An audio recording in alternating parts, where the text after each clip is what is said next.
Madam, এই যে আপনার দুধ।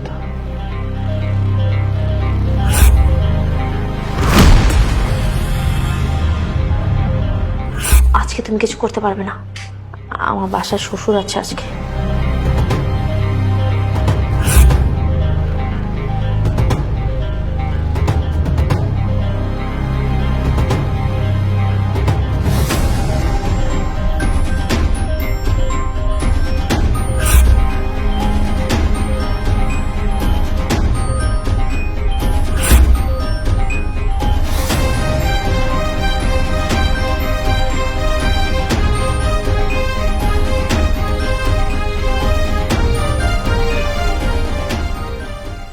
কি ব্যাপার?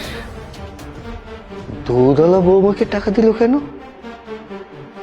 তাহলে কি দুধওয়ালার সাথে বৌমার লটর পটর চলছে? না হলে দুধওয়ালা কেন বৌমাকে টাকা দেবে? বিষয়টা তো আমাকে দেখতেই হবে। ম্যাম সাহেব, ম্যাম সাহেব, ম্যাম সাহেব। মনে হচ্ছে দুধওয়ালা এসে গেছে। আসছি। বৌমা, তোমাকে দুধ নিতে হবে না, আমি দেখছি। হ্যাঁ, বাবা দুধ আনতে গেলে তো ধরা খেয়ে যাব। এখন কি করি? না, আমার যাওয়াটা ইম্পর্টেন্ট। দে দুধটা আমাকে দে। না না স্যার, আপনার আমি দুধ দিতে পারবো না, আপনি ম্যাম সাহেবরে ডাক দেন। আরে কেন দিতে পারবি না? আসলে বিষয়টা হয়েছে কি, দুধের তো একটা হিসাব আছে। তো আজকে তো মাসের শেষ দিন, ম্যাম সাহেব সব হিসাব জানে। আপনি ম্যাম সাহেবরে ডাক দেন তো, আমি আপনার দুধ টুধ দিব না। আরে হিসাব নিকেশ পরে করিস, দুধটা এখন আমাকে দে দে।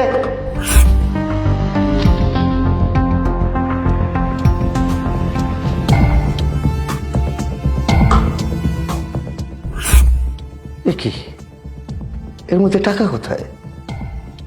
এ তো দুধই আছে। তাহলে কালকে না দুধওয়ালা বৌমাকে টাকা দিয়ে গেল?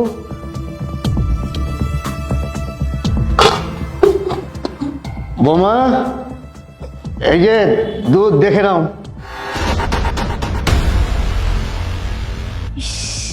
আর একটু হলেই তো ফেসে যেতাম। সে কি, এটার মধ্যে তো দুধ আছে, তাহলে টাকাটা ও আচ্ছা, নিচে। জোর বাঁচা বেঁচে গেলাম। সাবাস বৌমা, সাবাস। তো আমাদের পিছনে পিছনে এসব চলছে? আমার ছেলেটা কাজে যায় আর তার পেছনে তুমি দুধওয়ালার সাথে এসব করে বেড়াও। ভালোই হয়েছে আমি সত্যিটা জানতে পেরেছি, না হলে আরো কতদিন যে দুধওয়ালার সাথে এসব রঙ্গলীলা চলতো কে জানে। ছি বাবা, আপনি বুঝে শুনে কথা বলছেন? আপনি সব আমাকে কি বলছেন? এরকম কিছুই না। আগে তো আপনি আসল কথাটা শুনবেন নাকি? যা বলছি সত্যি বলছি। দুধওয়ালা তোমাকে টাকা দেয় আর তার বিনিময়ে তুমি ভালোবাসার রিঅ্যাক্ট দাও, আমি নিজের চোখে দেখেছি। বাবা হয়েছে, যথেষ্ট হয়েছে। আপনি ভুলে যাবেন না যে আমি আপনার ছেলের বউ। আপনি অযথা আমাকে সত্যিটা না জেনে এভাবে সন্দেহ করে ব্লেম দিতে পারেন না।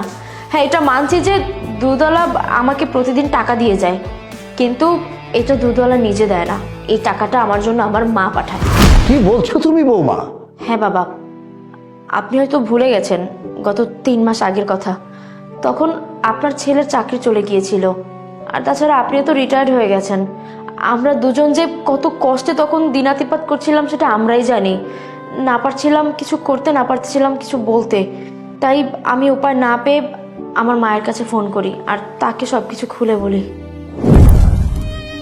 মা, তুই এত চিন্তিত কেন? কি বলবো মা তোমাকে, জানোই তো তোমাদের জামাইয়ের চাকরিটা নেই।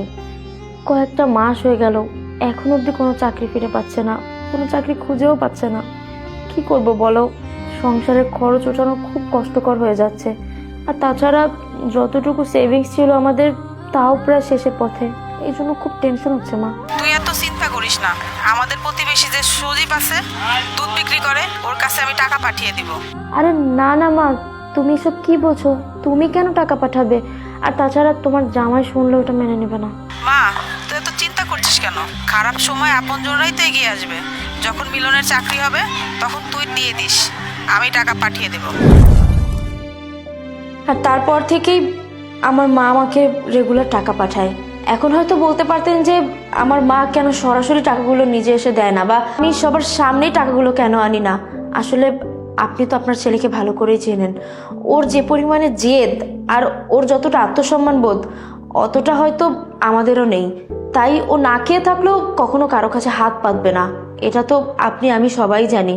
তাই আমি বাধ্য হয়ে এই কাজটা করেছি। যদিও টাকাটা আমি আমার মায়ের কাছ থেকে এনেছি, আশা করি এতে আমার স্বামী মোটেও ছোট হয়নি। আর তাছাড়া আপনার ছেলে চাকরি ফিরে পেলে আমি আমার মাকে এই টাকাটা পরিশোধ করে দেব। এটা শুধুমাত্র আমি ধার হিসাবেই আনছি, এর বাইরে আর কিছুই না বাবা। আমি কোনো অন্যায় করছি না। আপনি অযথাই আমাকে সন্দেহ করেছেন।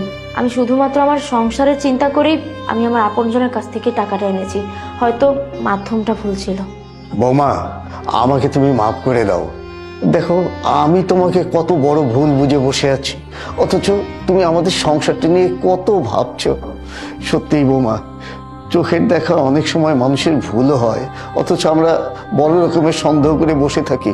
বৌমা, আমাকে তুমি ক্ষমা করে দাও মা। না বাবা, আপনি এসব বলে অযথা আমাকে লজ্জা দিবেন না। আর তাছাড়া বাবা, আপনার কাছে একটা অনুরোধ, আজকের পর থেকে আমি হই বা অন্য কেউ কখনোই কাউকে না বুঝে সত্যিটা না জেনে সন্দেহ করে এভাবে বলবেন না বাবা, প্লিজ।